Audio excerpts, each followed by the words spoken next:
Check it out now, y'all. nanoHUB-U, online instruction. Welcome to Module 2 of Week 3. And as we discussed in Module 1, our purpose this week is to talk about how one thinks about this current voltage characteristics of a nanotransistor. But one point I made, just to remind you, that we are not going to talk in any great depth about all the different issues that one has to worry about in a real device. My purpose here is more to illustrate the kinds of things that are involved in understanding this full current versus voltage curve.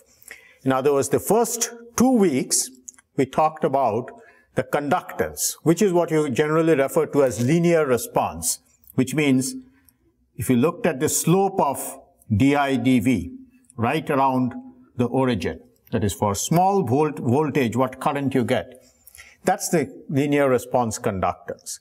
And that's what we talked about for the first couple of weeks. And our purpose this week is more to understand this shape overall. And in Module 1, the point I made is that if you just go back to our current equation that we obtained, back in week 1, if we just use that and calculated the current versus voltage, you'd get something that just flattens out completely at high voltage. That is, the current doesn't increase anymore. What you might call perfect saturation. Now, actually, that would be very nice, because usually for good transistors, one would like to have this current flatten out here. It is just that in real devices, it takes a lot of work to make that happen. And what really one sees, especially in small devices, is that the current wants to increase. Now, why is that? That's what we tried to explain in the Module 1. And what I'll try to now tell you in this module is mathematically how you include that in this current equation. Now, physically, the idea was that if you take this channel and assume, let's say, the conductance function looks something like this, then as you increase the positive voltage on this contact, what happens is this electrochemical potential here is dropped. And once it crosses the bottom of the band of energies, once it crosses that point, the current saturates, because no further new states are available for conduction anymore. So you can pull this as far down as you want. You would still not have any extra current flow, because basically the current would still be whatever these states can carry. No new states are involved. Now, in practice though, the reason the current keeps increasing is that when you put a positive voltage here, this is also pulled down somewhat. So it slips down. And that is why the more the voltage you apply, the current does keep increasing to some extent. And that is what is reflected in this curve. Now, how could we include that into our current equation here? So the basic idea is that this conductance function, what we have to do is include the fact that the conductance function moves as a function of the drain voltage. See? And the way you do that is by introducing this variable, which we'll call the potential energy in the channel, U. And this is the potential energy, which means if the potential is positive, this potential energy is negative, because U is like minus QV. As I've mentioned, that's one of these unfortunate things that you always have to worry about, because electrons have negative charge. So a positive voltage gives you a negative potential energy, which means lowers things. And by lowering it, it makes it easier for electrons to get there. So there's this negative. So with all these positive voltages here, the U wants to be negative. Now, the way you'd include it in this picture is that this conductance function, you'd say, is moved by the amount U. So instead of G of E, like we had written before. All right, let me get a better pen. Instead of G of E, we'll have G of E minus U. Now, one of the things you can convince yourself is that if you take a function like this, and instead of E, you write E minus U, what you do effectively is you move the function by this quantity U. So if U were positive, it would have raised this G of E upwards, because basically this moves by U. So if U were positive, it would have gone up. If U is negative, it goes down. And under the conditions of operation of this device, U will usually be negative. And of course, the whole idea of transistor operation, the way it works is that with this gate voltage, you move this up and down. And if you put enough gate voltage to raise this way up here, you have basically turned it off. So that would require a negative voltage to turn it off, and a positive voltage to turn it on the gate voltage. And ideally, you'd like this U to be controlled entirely by the gate voltage. And what you don't want is this to be controlled much by the drain voltage. But in practice, as I said, it is controlled somewhat by the drain voltage. So to include that mathematically into our model then, you'd replace this G of E with G of E minus U. And then you'd write the U as equal to something that depends partially on the gate voltage, so minus QVG, let's say. And ideally, of course, it should have been controlled entirely by the QVG, and you'd have a 1 here. So if I put 10 millivolts on the gate, the potential in the channel should also change by 10 millivolts. That's what you'd ideally like. In practice, it may not be that good. And so you put a factor here, beta, which tells you how good the gate is, how much control it actually has on the channel. And then there is this part that depends on the drain voltage somewhat. Now, this is the one that ideally you would have wanted the U not to depend on the drain voltage at all. And if that were the case, the current versus voltage would have leveled off completely as a function of the drain voltage. But the reason it keeps increasing is because U depends somewhat on that. And this we can include by putting in another factor plus alpha. So this is the coefficient that tells you the gate control on the channel potential. Ideally, you'd like it to be 1. This is the drain control of the channel potential. Ideally, you'd like it to be 0. In fact, people who design transistors usually have a parameter that they worry a lot about, something called the drain-induced barrier lowering, Dibble factor, and this you could view as a sort of simplified version of that factor that tells you how much effect the drain has on the channel potential. And this alpha then, if you set it equal to 0, you'd find that the current versus voltage would level off completely. That's kind of what we had before. On the other hand, if you put, say, alpha equals, so this may be the alpha equals 0 curve. If you put alpha equals, say, 0.1, you'd probably get a curve looking like this. And you could adjust this alpha to get the kinds of curves you actually see in real devices to match the actual curves. And with this beta, of course, you could use to model the effect of the gate voltage on the transistor, because that's, of course, the essence of transistor operation.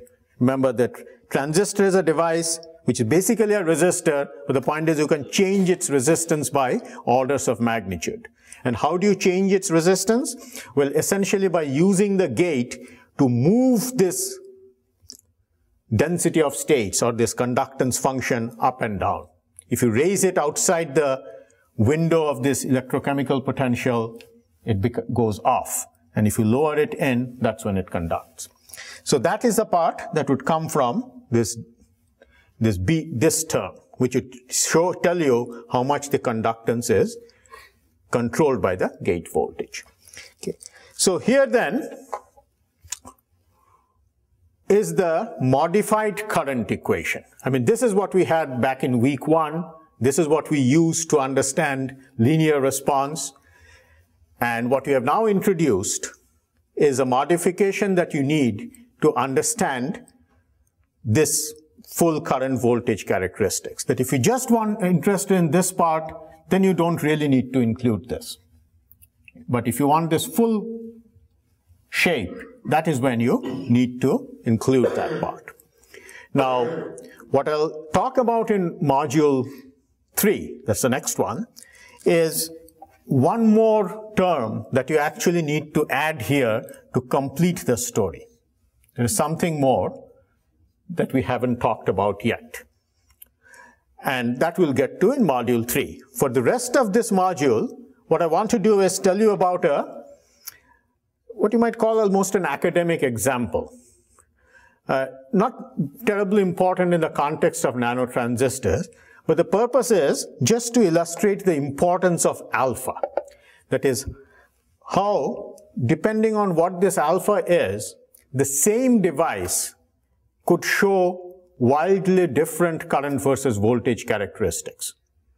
This is a part that is often not recognized, that people do not realize that this alpha, which reflects the electrostatics of the problem. You see, this is pure electrostatics, that I've got a bunch of electrodes with different potentials. What is the potential in the channel?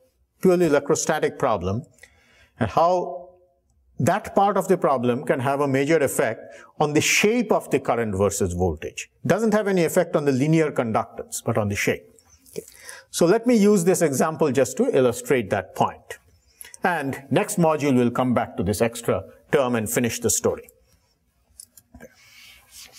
So the academic example that I mentioned, let's think of one that looks like this. That at equilibrium, or rather after this gate voltage is adjusted, without any drain voltage, such that the conductance function looks something like this. So the bottom of the band coincides with this equilibrium electrochemical potential, which is the same everywhere. This is equilibrium. And the question we ask is, what does the current versus voltage look like for this structure? Okay. Now, so let me plot current versus I as a function of the drain voltage. Now, first let's think the simple way, which means let us assume alpha is 0. That's kind of what we had been doing the past weeks. We never worried about how the U changes due to the drain voltage. So let's say we are back there, not worrying about that. Then what you'll expect is that when you, in a structure like this, if I apply a positive drain voltage, no current will flow. Why is that? Well, because positive drain voltage means I pull this down and no new states are available, because current flow depends on the states that are available within this window between mu1 and mu2, plus a few kT both ways, but that we are ignoring in this discussion.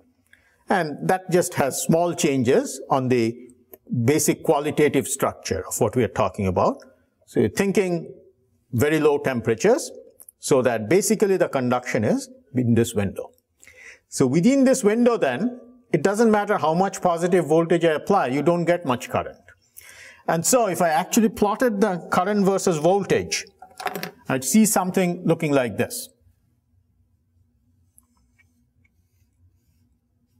Something that's almost leveled off just a little bit.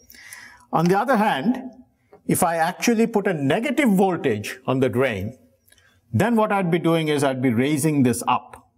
So I'd be going this way. And now, of course, there would be lots of states available between mu1 and mu2, and so it would conduct a lot. And so, in this direction, I should get lots of current.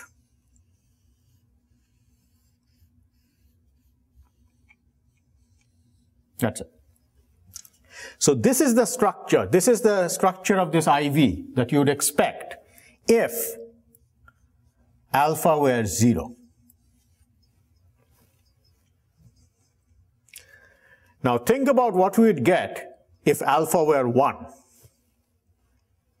Because if alpha is 1, what it means is that the potential in the channel is lowered by exactly the amount of the drain voltage. Alpha was 0 means the channel stays fixed, doesn't move at all. Alpha equals 1 means it moves with the drain. See? So now what would happen is the following. Let us say we first start with the positive voltage.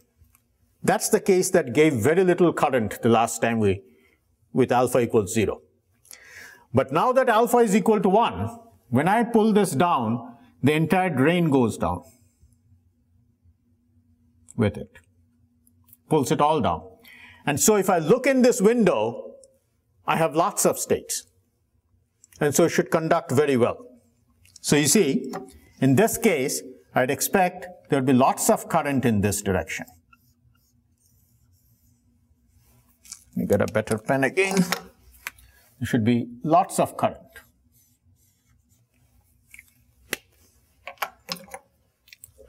On the other hand, when I put a negative voltage, what would happen is,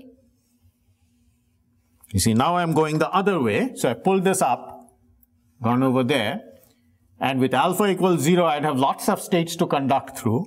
But now what has happened is, this entire thing has moved up. So that, if I look in this window, I still don't have any states. I pull this up, but then the channel went up too, because alpha is 1, and went up by exactly the same amount. And so, I still don't have any states to conduct. And so, basically then, this curve looks like it levels off on this side. So in other words, whatever we had for alpha equals 0 actually now looks in reverse for alpha equals 1. It's exactly the opposite almost. You see? And so you can see that you get two very different characteristics. Both are what you would ordinarily call rectifying. Rectifying characteristics mean that an electron, that the device conducts in one direction much better than in the other direction. And whether you look at the alpha equals 0 curve or the alpha equals 1 curve, they're both rectifying. They conduct much better in one direction than the other. But the sense is completely reversed. Now again, of course, if you are interested only in linear response, if you're looking right here, it wouldn't matter. Whether it's alpha equals 0 or alpha equals 1, you get much the same answer. That slope right there, that hasn't changed if you actually look at it. But if you want the overall shape, it's wildly different. And the one example that's also interesting is, what do you expect for the current versus voltage if alpha were 0.5? Now what does 0.5 mean? Well, it means that the channel potential moves with the drain voltage, but not by the same amount, by only half of that. So you put 10 millivolts on the drain, the channel moves by about 5 millivolts, just half of it. So in that case, what would happen is, let's go back and look here. Now if you look at first the positive voltage, when I put a positive voltage with alpha equals 0, I wasn't getting any conduction. But now it goes down somewhat, by half the amount. And so there is some extra states in this window which conduct. And so I do get some current. You see, so it is not as bad as it used to be with alpha equals 0, but not as good as with alpha equals 1, but somewhere in between. And the same is true if you take a negative voltage, which means if you go this way, now this thing also goes up, not quite as much, but halfway. And so again you have within this window some states to conduct through, and so you kind of get something halfway through here. In fact, if you looked, this would be this alpha equals 0.5 curve. It would be more or less symmetric. It would be exactly symmetric really in our model. Whether you put negative voltage or positive voltage, you'd get much the same current. Because here, when you take alpha equals 0.5, everything about this is completely symmetric. That is, the potential here is exactly halfway between the two, symmetric, and so the current versus voltage is also symmetric. Whereas if you put alpha equals 0 or alpha equals 1, there is this electrostatic asymmetry. That is, you're saying that the potential here follows this or follows that. And that electrostatic asymmetry itself can make something rectifying. And this I mentioned because, how to make a rectifier, small rectifier, is a problem, on a nanoscale. That is a problem a lot of people talk about, which is of interest in its own right.